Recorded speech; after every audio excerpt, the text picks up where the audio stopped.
Hello, everyone, and welcome to episode 17 of the Popcorner Podcast. I am Draven, aka Buins. And I'm Coleman, aka Falling Hurts. You know me, you love me. I've been here since day one on this channel. Yes, With that, I like Overwatch. we're on episode 17, and here we are with Freaky. Yes, Just like Freaky Friday? just minus the Friday, even though it still takes place mostly on Friday the 13th anyway. But this is, I would say, like a slasher comedy from Christopher, is it Langdon? Langdon, maybe? Either way, made by the same director who did Happy Death Day and Happy Death Day to You. And as if you've seen our, podcast on that, we love those movies. Yes. Those movies are great. Both really good, and as rumored or, speculated, he could be the new director for Scream 7 if, for whatever reason, Radio Silence is not able to continue with their operation as is, which has been really successful for the last two movies. That'd be really unfortunate and a terrible move. I think that I would prefer Radio Silence to come back because they've done such a good job with the last two. Just finish it, man. Finish it. But at the same time, if we are going to go, if we have to pick someone else, this would be my go-to, to be honest, because he clearly knows the comedy and he knows what's up. If there's someone who has the same DNA or understands exactly what these type of, it's almost like juggling physical comedy, witty humor, as well as that, the shocking violence, gore, anything like that, and just making it all into like a good amalgamation of kind of like a horror comedy, which is what all of these movies that we've talked about have been. And honestly, comedy is peak in Happy Death Day. And this movie, the comedy is really great. But I will give it a little bit of a fault. I feel like sometimes this movie with the kid characters made me cringe a little. Not gonna lie. Like the students? Yeah, like some of the things they say, I'm like. But at the same time, it's believable. I mean, it's how people talk these days. Mostly believable. But I just wanted to say that I thought that Happy Death Day had a little bit stronger humor with throughout the whole series, the whole movie, I guess, or movies. I think this one really shines with our two main characters, though. They did great.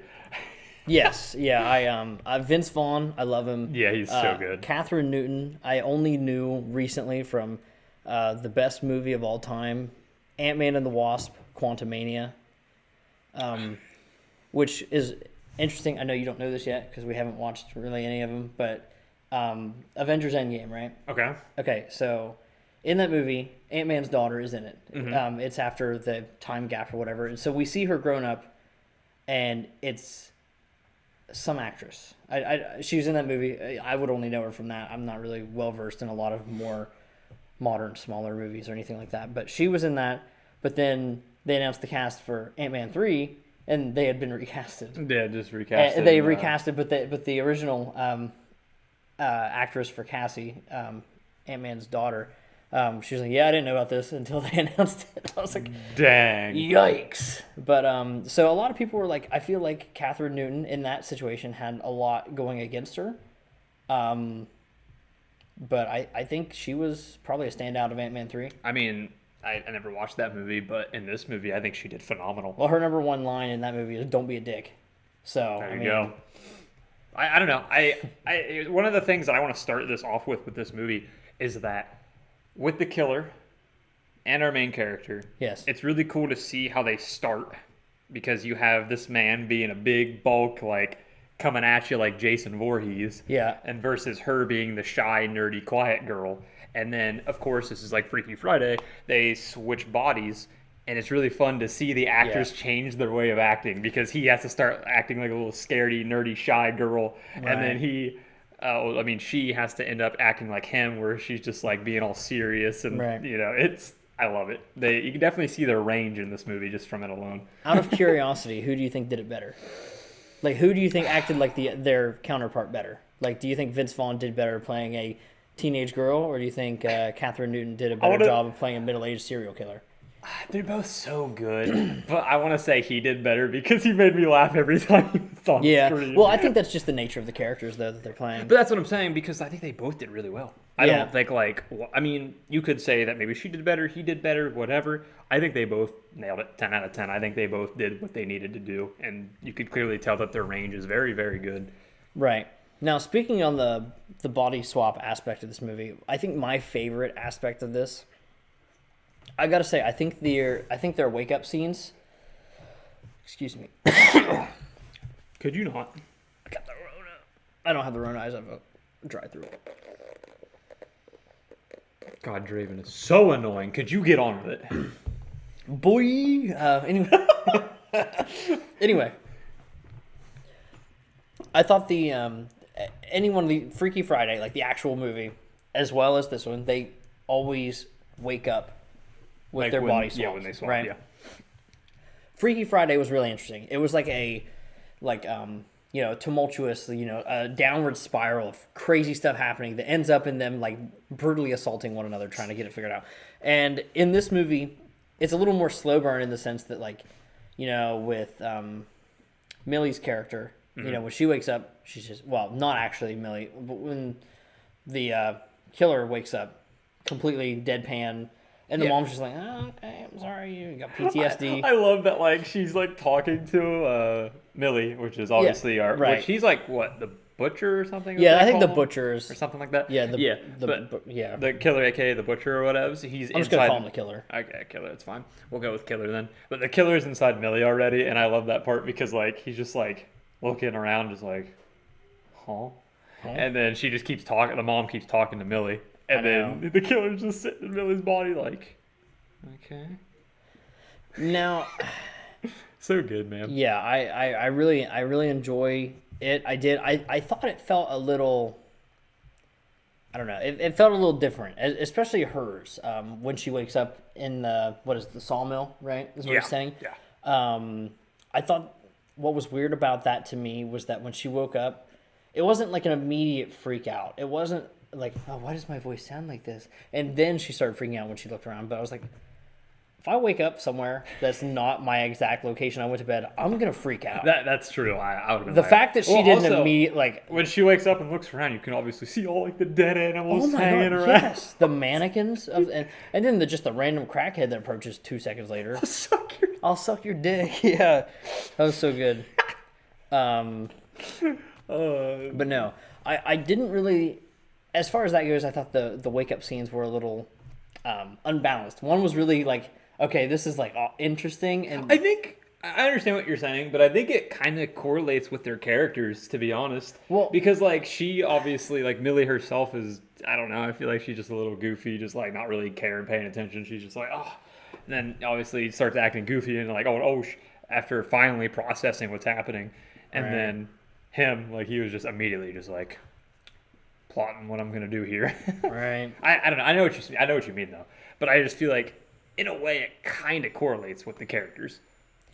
Speaking of the night of the attack originally. Yeah. So before they switch. Yeah. Can we talk about the fact that it was after a football game, right? Yeah. Football game probably gonna get done 10:30, 11 o'clock, right? Probably. So then she got attacked. She had enough time to give a sketch to the police report, and then get home and get to bed before midnight. I mean, they are zooming. I mean, they out here.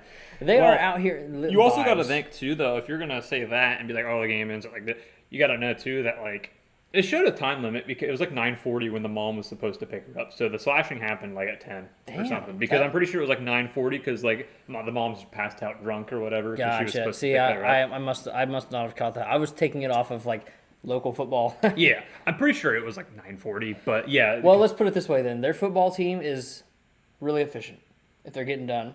Or they're just bad and they just got smoked. Yeah, that's fair. That's fair. I mean... I respect that. Yeah, I mean, they're... Take. Either way, whether they're good or bad, it doesn't matter now. They got to get a whole new football team. Oh, yeah. Yeah. No more. To be fair, they all kind of deserved it, so whatever. Yeah, all the jock D-bags. Yeah. That's one thing I want to say, too. What's that? Like I said, when we were watching this, like during the whole movie process, I remember this movie having kills, but I do not remember having this many kills. I've watched this already once before. This movie was pretty inventive with the kills, too. Yeah, it even if there were less kills, Which, I mean, honestly, kill count was pretty high. Yeah, I mean, for one of these movies. It was higher than what I remembered. Yeah, and they were like from a woman being frozen to death to a woman getting skewered on the wall. Fill me in here. I'm going to, chainsaw. The beginning with the tennis racket. He snaps it, just the sword swallower bottle down the. Yeah, and then like when he put the bottle down in his throat, he like claps it to where it like shatters in his throat. Ooh, brutal. Yeah, the kills were great. I actually thought it was really fun. The kill wise, and I also really loved that we saw kills when he was in his original body, but we also saw kills when he was with her body. I know. Like I'm glad, because if I wouldn't have seen kills with both of them, I probably would have had a negative for that. But we did get kills for both. Here's another thing I thought was, talking about kills in her body. Here's something I thought that was really interesting. So they make it really clear when Millie is in the killer's body, and she pushes her crush, and he hits the wall and drops. He's not dead, but he's unconscious. Yeah. Like, she's like, wow, I'm really strong. Like, you get a lot of those moments throughout the movie, where she's like, oh man, I'm so tall. Like, I hit the tree. Like, you get those moments all the time. Well, but when the killer was when the killer is in the girl's body, he's like she's so weak, dude. Yeah, and then she's fighting the professor. Yeah. Or the teacher. And she's getting her beat up, dude. The mere fact that he is not trying to kill her back is the only reason that he even killed the teacher, because the teacher wasn't even because he wasn't. Yeah, he was just like, oh, self-defense. I do think it's funny the second time though. He kicks the shit out of him. It almost is like, this is for being late to the class every time. Well, the first time he was like, self-defense. Right. And then the second time, he just sort of, you came at me, self-defense. But I really appreciated how do I want to say this? Like the subtleties of. Because the killer's not being like, oh yeah, she's just so weak. I can't do this. But no, he's just getting the shit kicked out of him because that's not what he's used to. And it's cool too, because you can tell that he's just crazy in the brain, and he's this killer and unstoppable machine. Because even with all the beatings, he just gets right back up. He's like, right. But at the same time, there's the fault of him being weaker, so he gets the stuff knocked out of him sometimes. Right. And I did really like that. And like I was pointing out before, Millie, when her as a character before the switchback, or not before the switchback, but before the switch in general, she always did this, with her fingers, or she bit on her fingernail or something. Mm-hmm. And then when they switch, you see him, the killer, Millie as the killer, doing that too. It's kind of fun. Yeah, it was nice subtle things like that. Oh, and then. For instance, seemingly a throwaway line like the "Hey, set your clock 5 minutes sooner." There was another one earlier on in the movie. The anus theater. And it was on the TV. And it was on the TV later. Just little things like that. There's a lot of attention to detail throughout this movie. I really like that. And that's actually really cool. I think that's something that. Maybe a lot of people probably didn't really. I mean, the time thing comes into play, so they would have been they flash back, but they want you to something remember that, like the theater, there's probably tons of people that watch this movie that didn't even remember that being a thing. And it's not a big deal. Yeah, it's just something a cool that's Easter egg. Hey, if we got to have something on the TV. It might as well be something that ties into something we've already talked about. Yeah, and that's cool because they didn't have to do that, but it's just a little cool throw in that they hey, we're actually paying attention to the movie we're making. Right. And that's always fun.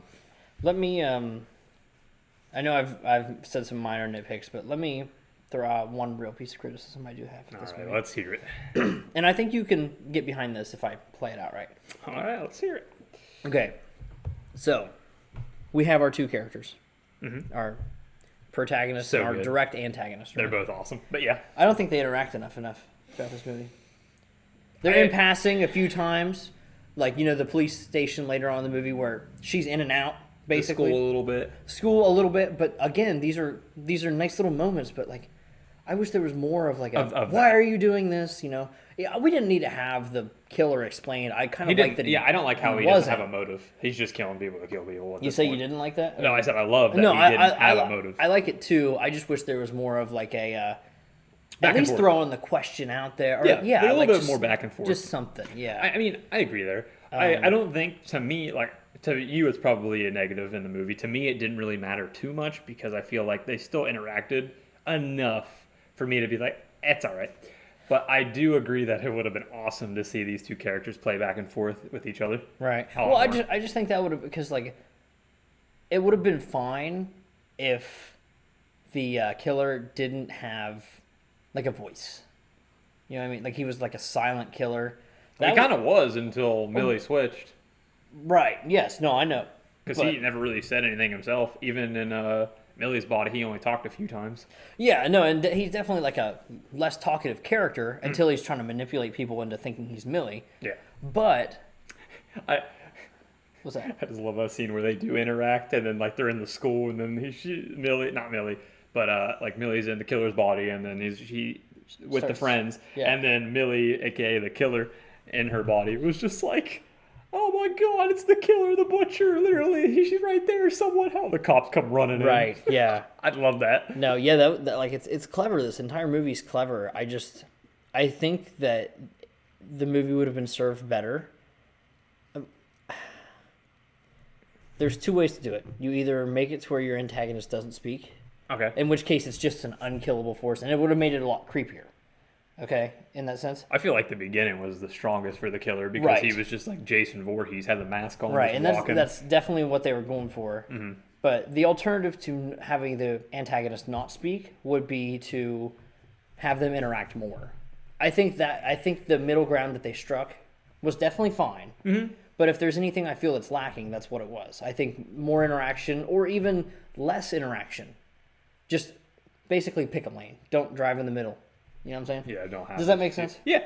I agree with half of that. I love how we interact a few times. I'd rather have a few times than none at all. Oh, but if I could pick, I would definitely say I'd prefer because it makes it more interesting. Yeah, I agree though that it would have been really awesome to have more of these moments because the moments that there are like these moments that are put in the movie are always so fun just to see them interact and like act like, because the killer in Millie's body always, like when they interact, always tries to act like Millie, and like even with the friends, and then when the boy that Millie likes, and the killer, aka Millie's body, was tied Booker? up.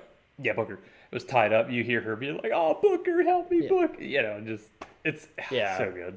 No, don't get me wrong. Like that's something that's like not a twist, but that's like a mechanic of the story that I really enjoy. Like the manipulation. I like that. And honestly, I think, to be honest, the weakest part of this movie is probably just the side characters. I don't think they're too interesting. Booker was cool. See, I like the two friends. Yeah, they're fine. I just don't think they serve a lot of purpose. They're funny. They are funny sometimes. But on the other hand, they are cringy sometimes. I don't know. I thought that was like it was their character. Yeah, I thought that played really well into it. Just it helped the tone along. Yeah, for sure. Lot. My favorite is I like the chase scene of the two friends.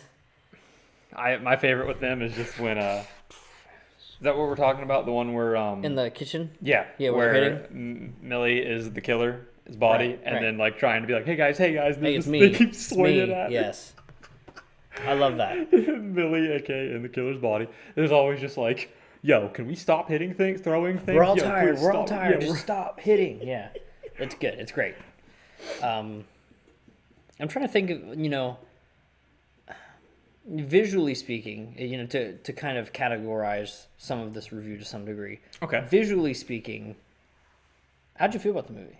What do you mean, like in a general basis? Was it, good, bad? Oh, I love it. I mean, I can't really think of anyone calling this movie bad, but I thought the effects were good. Yeah. Well, even if you're not like super into this movie, I feel like it's a movie that everyone would probably enjoy. Like, it's just a fun time. Like all the characters are fun in their own ways, especially the main ones. Yes. The setting is a school setting, which is something we were talking about again. All the movies we do is either a school or college setting, I swear. We need to remember to do the final girl ranking. Are we adding Millie? We have to. We have to. Okay. We have to add Millie. For sure. The aesthetic of this movie is really nice. I always love a school setting, even though that we watch like different movies with it all the time. It just fits at home. I like it. A horror movie. I don't know if you would really call this a quote unquote horror movie. It's a slasher. It's like a slasher. I don't know. It's kind of like Happy Death Day, the first one, where it's kind of like a slasher mixed with like a comedy vibe. Yeah. And he's really good at it. That's why he would be a good pick for Scream if need be. But all in all, I think that the comedy mixed with the super action-packed scenes sometimes, and even the beginning, like, it sets a tone that like this killer he's out here. He's out here putting in work, and I like the part of them switching. Like, I even like the idea that it's all from this ancient knife. Like, yeah, I thought that was interesting. And like they even kind of leave it on like a, not really, but kind of a cliffhanger. Like, oh, hopefully no one ever gets this knife or dagger again, and the cops kind of take it away. Right. Being like, oh, maybe someone else will pick up the dagger. Sequel? Well, I mean, our boy's dead. Shot. I mean, alive with a right through the chest. Yeah. But now, what I think would be interesting is in a hypothetical sequel, if they really didn't want to pay for Vince Vaughn again, what they could do is just say like, oh, somebody accidentally pricked themselves with a knife, and it just invites his spirit back into the body. Listen, I'd be cool to see him come back in general, but as a character, I feel like he's just dead now, like he's gone. But I mean, if they could find a way to bring him back, I am all for it. I would love a sequel to this movie because it was hilarious. Right. But well, let me ask you this: do you think? Okay, look, break it down to the killer for just a minute here. Okay. Do you think that the dagger was intentional for him? Because obviously, no, I don't think so. Actually, because he steals it from the opening kills. But was he there to get the knife, or did he just say, "Oh, look at that nice looking knife. That's a good weapon"? The way I interpret it was that he just went in to kill some kids, and then he just looked over and was like, "Oh, cool, a knife that I can just kill people." Right. Because to be honest, he just kind of came in without a weapon. He just kind of came in and just started killing people with random things, and then he looked over. He's like, "That's a cool knife," and he just kind of took it. In my opinion, again, I feel like that's just up to interpretation. I don't think he meant, because like even when he definitely didn't know about the switching powers, because when he wakes up as a girl, he's like boobs, right? Yeah. So like that part he definitely didn't know about, and with that in mind, I feel like he just grabbed it just to use it as a weapon. That's fair. I could be wrong. There could be some little details in the movie that I may have missed that would have interpreted that, hey, he went for this knife for a reason, but definitely wouldn't have been any of the curse-ish type stuff that happens he didn't know about. Right. What'd you think? I think I agree. I think it was like incidental, or at the very least the effects where, hey, if the target isn't killed and it's just like it's like a non-lethal attack, the body switch. Definitely didn't know about that, if nothing else. It did say it was a sacrificial knife. Mm-hmm. So maybe that was the plan all along, like, hey, I'm the murderer. I'm going to go and get this, and I'm start doing that. Because, I mean, his stuff was pretty, ritualistic at the sawmill, like the opening wake up there when you're Millie. But, I don't know. There's a lot of aspects of this movie where I'm like, it's unanswered, but in such a way that it's fine. You know what I mean? It's like completely, like, there's nothing. I feel like the general basis of the story and what you need to know is answered, but there are these little subtle things that are like, hey, you never know. I agree. And I like that in a movie. I always like keeping things open-minded, especially if you have potential to bring a sequel into play. You can play with these type of things you left unanswered. Right. I mean, heck, just like Happy Death Day. You didn't know anything about the time loop, and that's what the second movie was all about. Yeah. So, I think it's really cool. And I love that they find out about the dagger through Spanish, and then they're just like, "We gotta go to the Spanish teacher." She's like, "You are in my class." In my class. That's a letdown right there. That's like, I have failed as a teacher.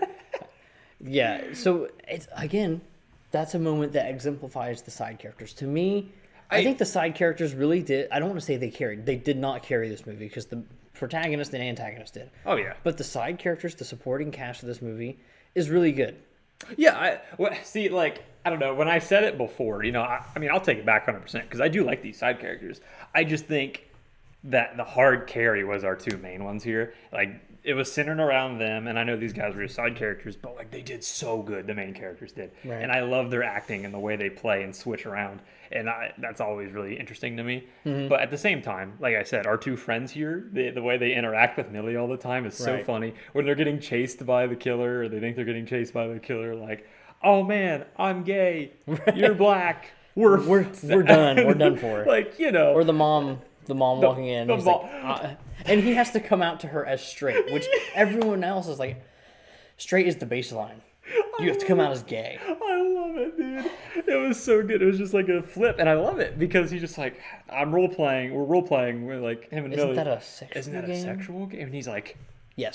He's like, "I'm sorry to tell you this, Mom, but I'm straight." And she's like, "Listen, she's like, "You are everything but that." Yeah. And that's where I think that's what shines through with this movie. Like where Evil Dead, being the last thing we reviewed, check it out. Okay, now you're really starting to make me feel like a freaking loser because like the Evil Dead like side characters are actually terrible.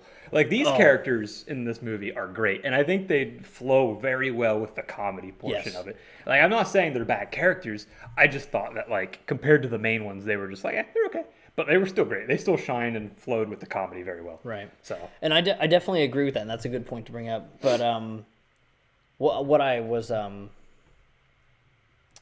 think I was saying was that in Evil Dead, the emphasis is definitely on physical humor, right? Physical comedy. And this movie is more situational. Like, okay, that's a funny situation to be in. Like the gay kid trying to come out to his mama straight to cover up for the fact that he is, holding a girl hostage. A murderer in his best girlfriend's body. Yeah.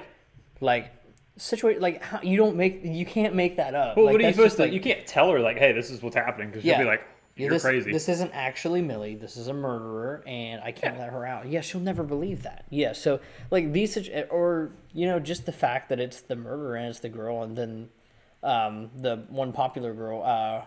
It starts with an R. I forget her name. Who? Rayler or whatever it is. Oh, the girl that gets frozen? Yeah. And she's like, yeah, definitely a lesbian. Vaginitarian. I was like, that is hilarious. And like the fact that she's just like, yeah, this girl's being weird to me in the locker room. Yay. And like just stuff like that is like, I don't know, it's funny. Like that's where the comedy of this movie comes through. There's not really very many like one-liners, nothing like that. So I love this. I loved the experience of this movie. I can see this is weird, and I think I said this for the Evil Dead 2. I said that for that movie as well. But once again, it's because they each embrace their styles of humor head on in their own ways. I could see where this is like a comfort watch movie for someone. Oh yeah, for sure. This is like just the perfect mix of like gruesome, comedic, and kind of wholesome. Yeah. But I would like to discuss that with you in a few minutes if you have anything to add to what I'm kind of saying here. I think it's a good comfort movie in that way. I mean, I agree because heck, who doesn't want to like literally just lay down, chill out, and watch some slashing, some bodies getting sliced in creative ways, mind you. In movies. Yeah, obviously. I thought that would be implied. My bad. They're gonna like clip that and just like cancel Falling Hurts. Because I am Coleman after all. It wouldn't be the first time that somebody's tried to cancel me. That's true. I did see that video. Yes. I saw my own video getting roasted. Anyway, I do think that it's a very good movie to watch. Like if you're super into horror or just seeing horror movies for the gore, there's some creative kills in here, and it's not just like your stab, or whatever. Each kill is kind of unique in its own way, and it might not be the most creative on the block, but like they're different enough to like. I'm kind of like, dang, that's kind of interesting. That was fun. And even though I watched this movie like when it came out. So to me, seeing this movie again, I was kind of blank slated for a lot of parts, and kills were one of them. Because like I said, I didn't remember there being this many kills. Mm-hmm. So, and plus with that. On top of the hilarious comedy, I did say earlier, and I do stand by, sometimes I'm like, all right, that was kind of cringy, some high school humor there. Yeah. But that's like far in between of like what most of it is. I feel like 90% of this comedy hits so well. There's maybe even 95. There's just a few lines that I'm like, all right. What line specifically? I don't know. Like, I don't do even... Do you have a line that stands out to you? Dude, I don't even remember. It just sounds like I'm clowning right now because I can't think of an example. But there was like one or two things that they said in the movie that I'm like, okay.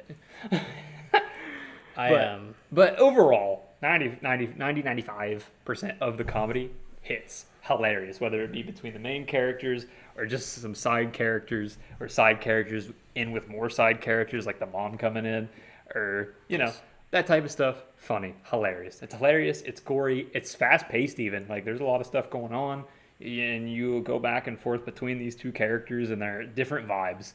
You got like this goofy looking man versus this serious girl who's just out here chopping people off the block. Yeah. One thing I will say to add to your comments about the high school humor, the line that your touch makes makes my pussy dry up. Yeah. Like see, I feel like that. Like those are examples like that, and then the whole like, oh, 3 holes, 3 of us. Can you do math? Like, I don't know. I mean, I hate that it's accurate. I believe I've told you this story, and Mom, if you ever find this podcast, now is the time. Oh no! Let's hear it. Step out. No, before you say this, whatever you're about to say for the story, I do want to say that like we were in high school. We did go to school, and like it's sad to say, but like this is the humor, and people act like this and say things like this. So it's one of those things that even though I'm like, for like the example he said and the example I said, it made me cringe because I think, man, people actually act like this. Yeah. And I think that's what makes me cringe. But like, all in all, there was only a few of those lines because most of it is just its own funny actual comedy versus kind of like shock funny humor like that.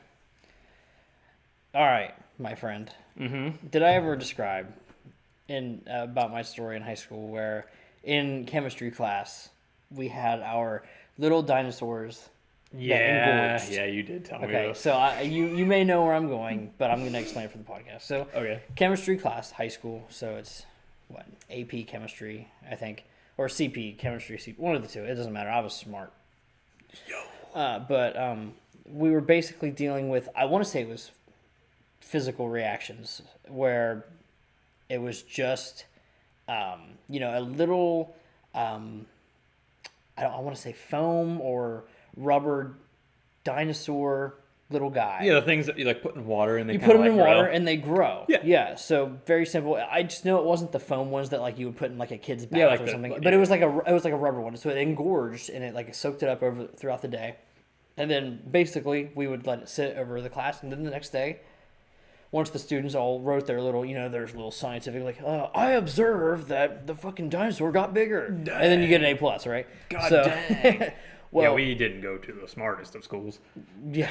No. I'm not going to say that. Anyway. Yeah. So anyway, next day or day or two later, whenever the class is next, once we were done, each group, the teacher's just like, oh yeah, sure, you guys can take them home, do whatever you want with them, throw them away. I don't really care. Okay. So naturally, I picked mine up. We had a pterodactyl. We had named him Terry. Yo. Right? Terry Crews. His muscles have muscles. Our pterodactyl did not. Well, I remember that's my 5th period. There's 9 periods in school, whatever, or in our school or whatever. 9th period, this was junior year, I want to say.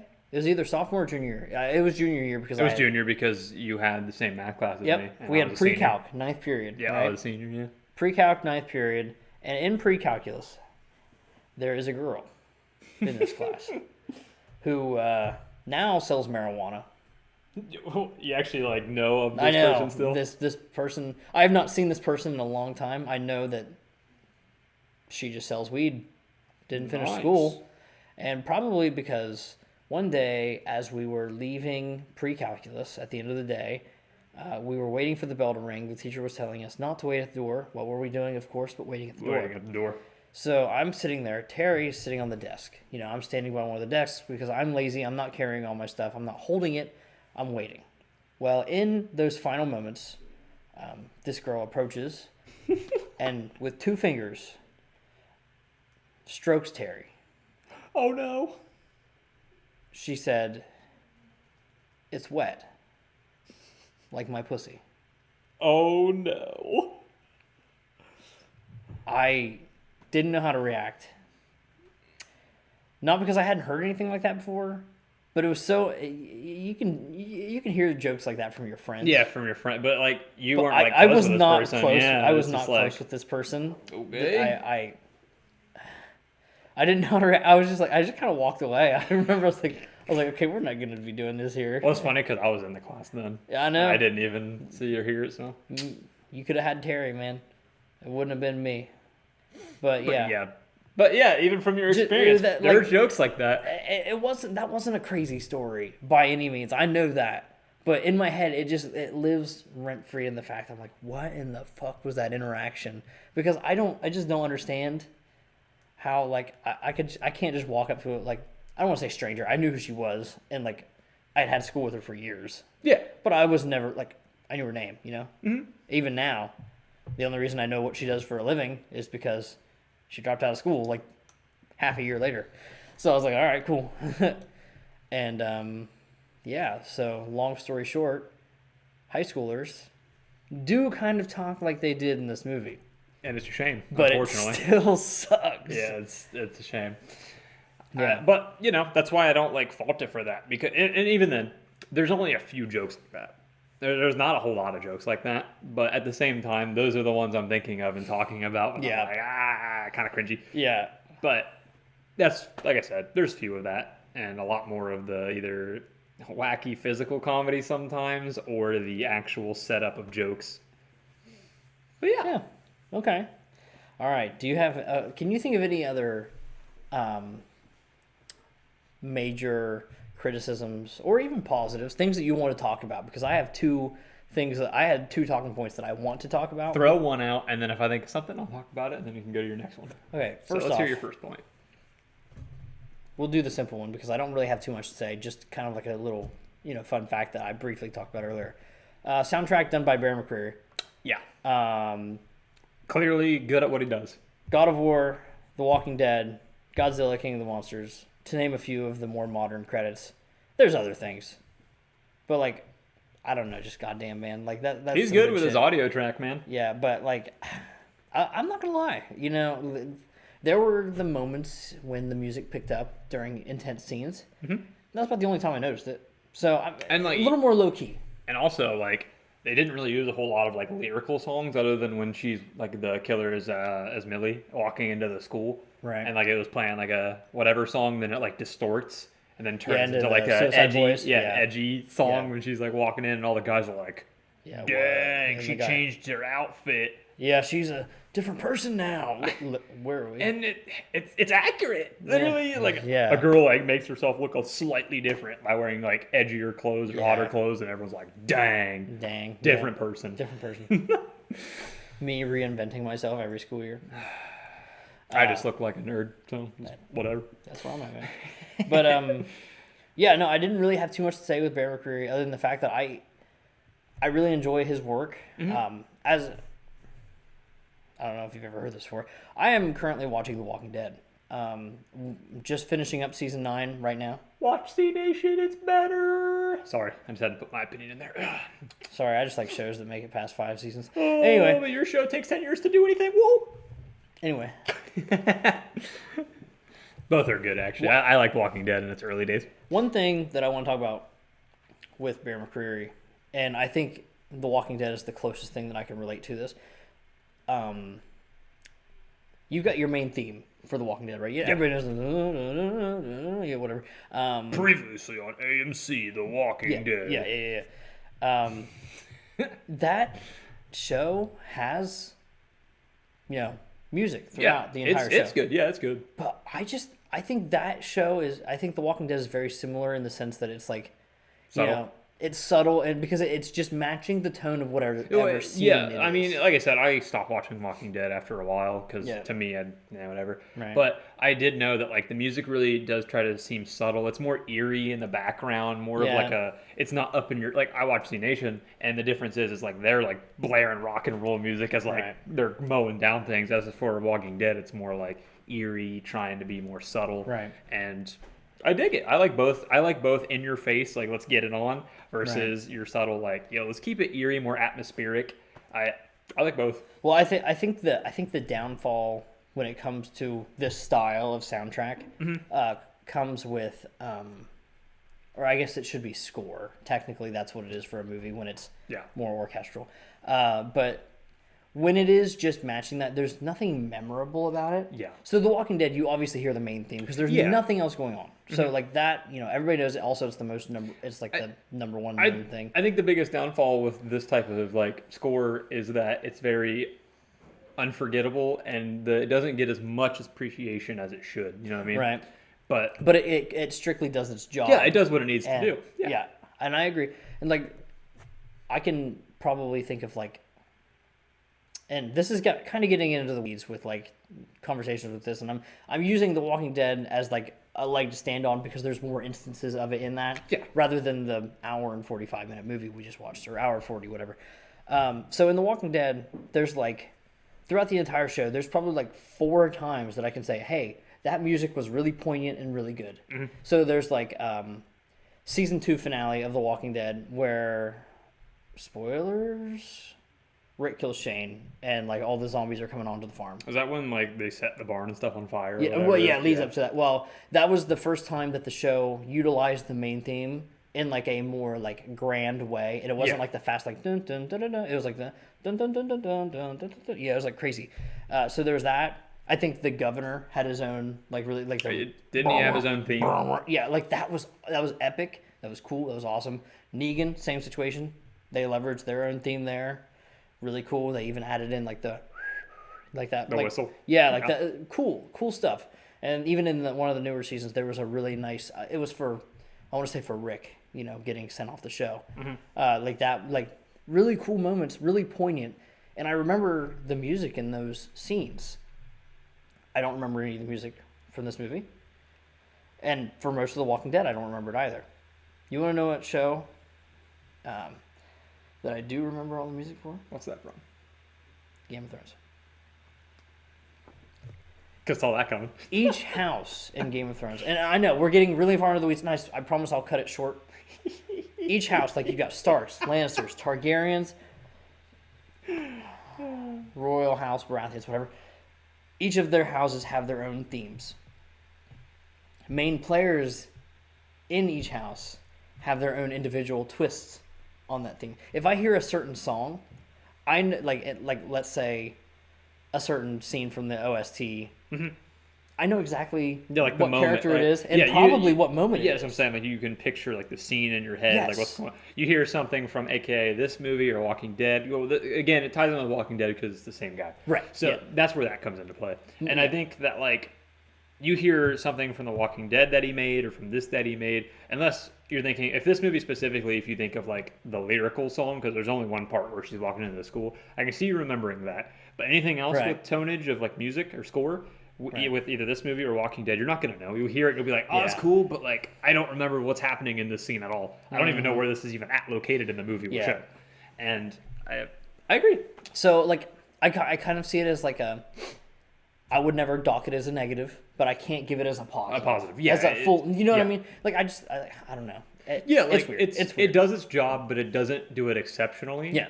But it doesn't miss the mark to where it doesn't do it very well. Like it does it well, but it doesn't exceed expectations. It wasn't playing like the Hello Kitty theme while they're trying to have like a murder fest or something. That would have been lit. Yo, why did we not do that? Probably would have remembered it though. But yeah, I agree on all that because, like I said, I like a mixture of both. I like when it's in your face and rocking hard and like you're going at like kills are going ham and you just hear some beats going on. Yeah. But I also dig the subtleness and more like creepy, eerie-esque like score, and you don't remember it too much because there's not a whole lot going on. Absolutely. And I think both do their job and they both have positives and negatives. But I think I sway more towards trying to make something that like you can remember versus like your subtle. I can agree with that. But either way, score was fine. Yeah. It wasn't bad. It wasn't fantastic, but it was good. So, I mentioned I had the two talking points. All the other being, and I did say earlier that we would come back to this, the specifics of the wholesome nature of the movie. Yeah. And specifically the family, like the mother and the two daughters. The two daughters, yeah. The cop and the mom. Yeah. I really like the scene where Millie's talking to her mom because like Millie kind of avoids her the entire movie, and then like when she's the killer, when she's in the killer's body, and she's trying to put on some polos, right? Like I really like. I love that like back and forth between the two, and like it was pretty wholesome, man. I love that scene. I liked it. That was probably the closest thing to like a heartfelt scene in the movie.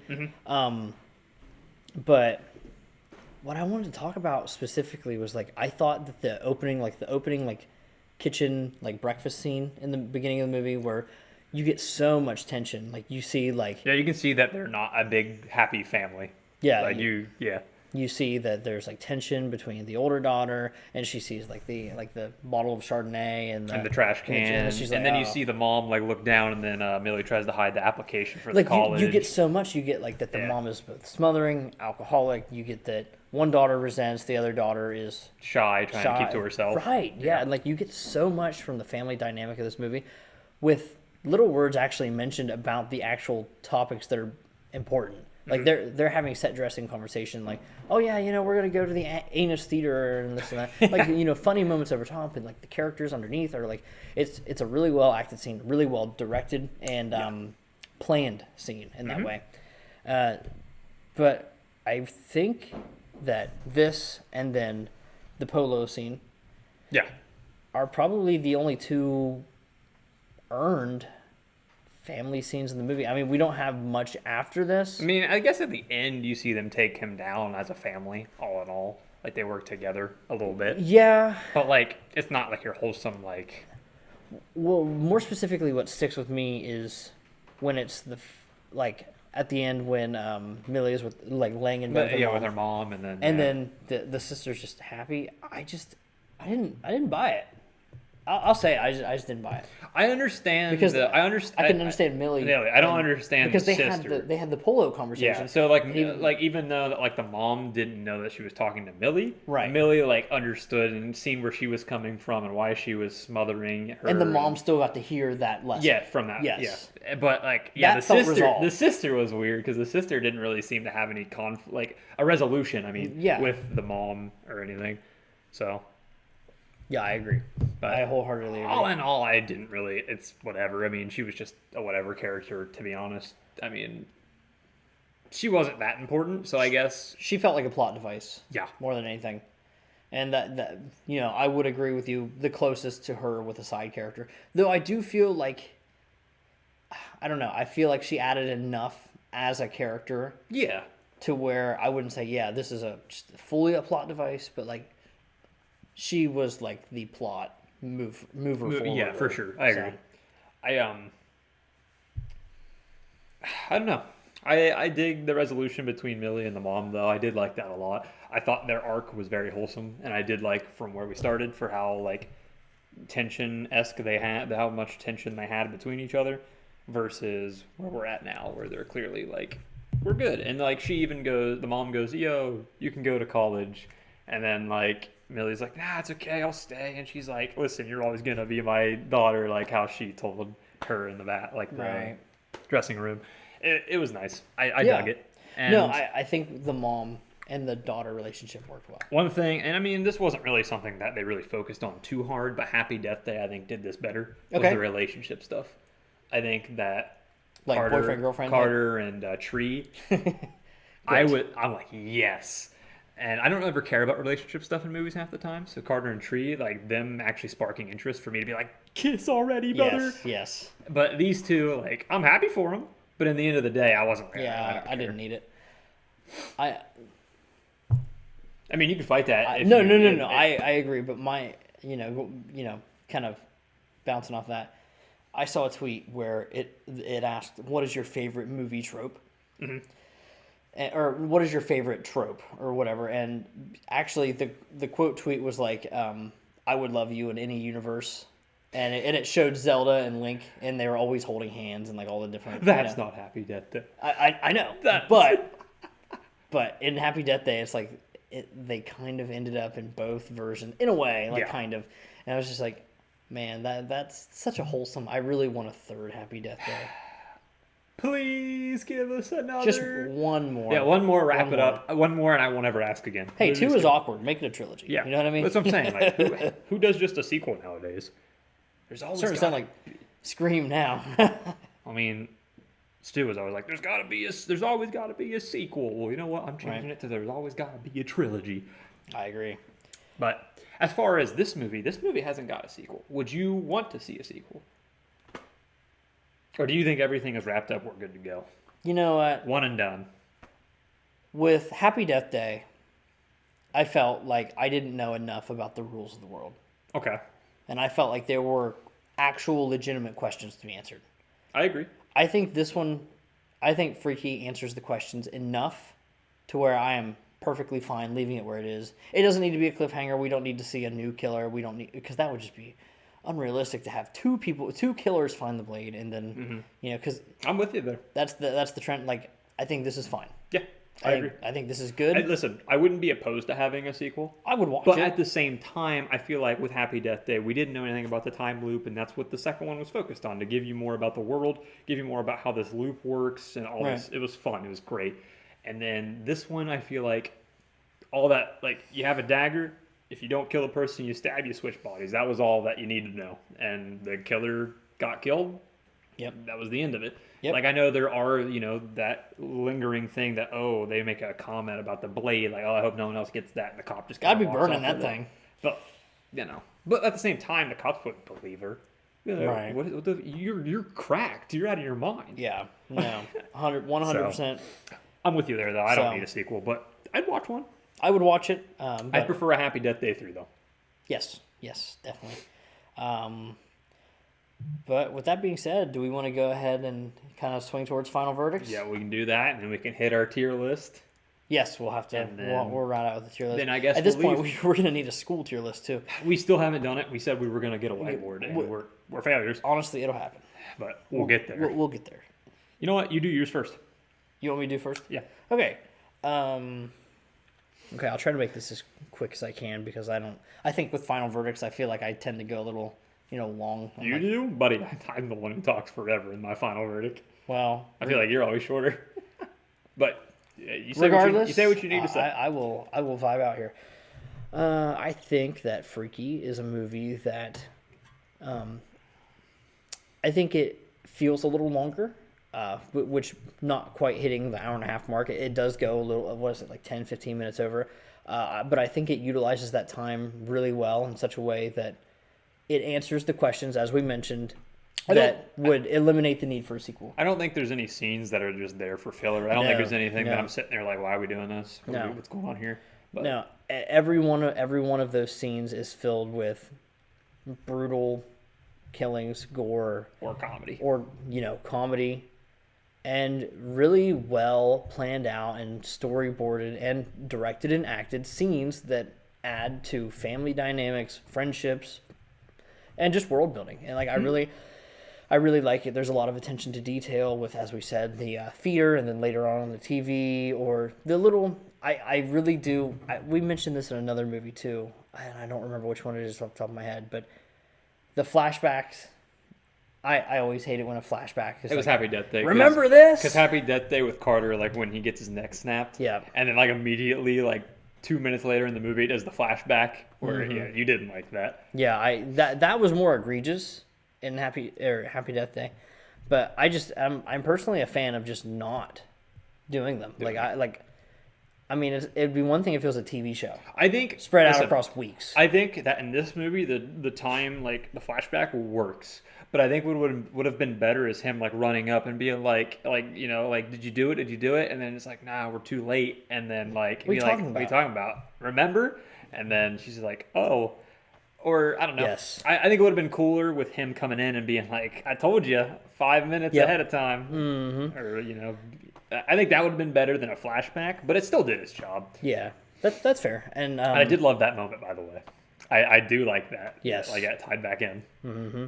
And I think that this movie, I think they do a really good job of sharing the message of living for yourself. Yeah. And it's you're not going to feel like you're living in someone else's body for someone else anymore. And I think like the actual plot device of the movie ties really well into the theme. With the theme. Yeah. So I think that works really well. I think the movie, as I said, due to the fact that it's filled with so much stuff, is paced pretty well. As I said, the music for me kind of hits that mid-tier level. Not bad, not great, but does its job. Mm-hmm.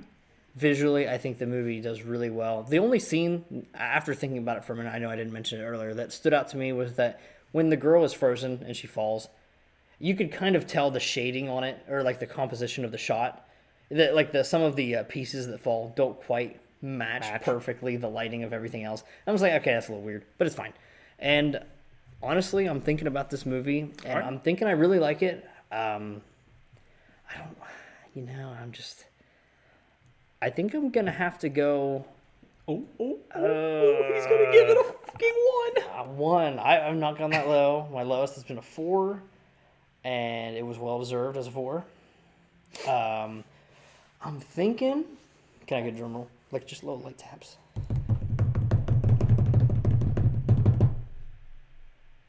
7.5.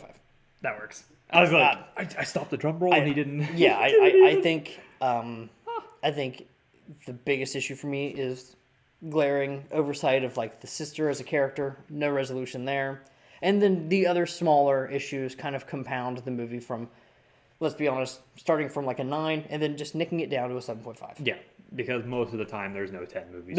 I very rarely. I rated a movie 10, but that's because Scream, the original, is my favorite movie, and I'm like, I'm not gonna. I got it. Sorry. I completely understand. I've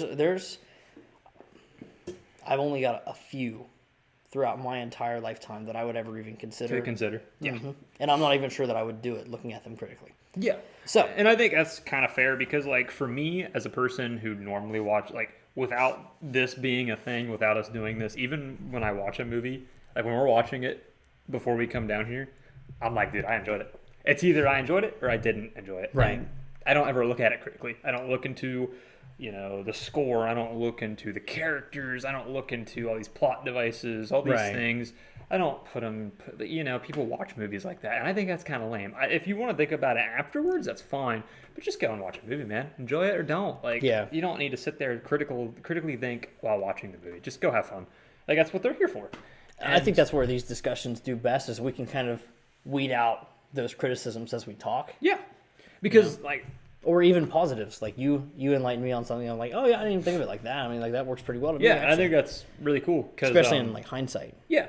And I think with that in mind, the way I watch movies like this, coming down here and talking about it is always so fun because, like I said, sometimes it'll make me be like, you know what, maybe it wasn't as good as I was thinking, or maybe it's a lot better than what I was thinking. Right. And it's really fun to go in on that tangent.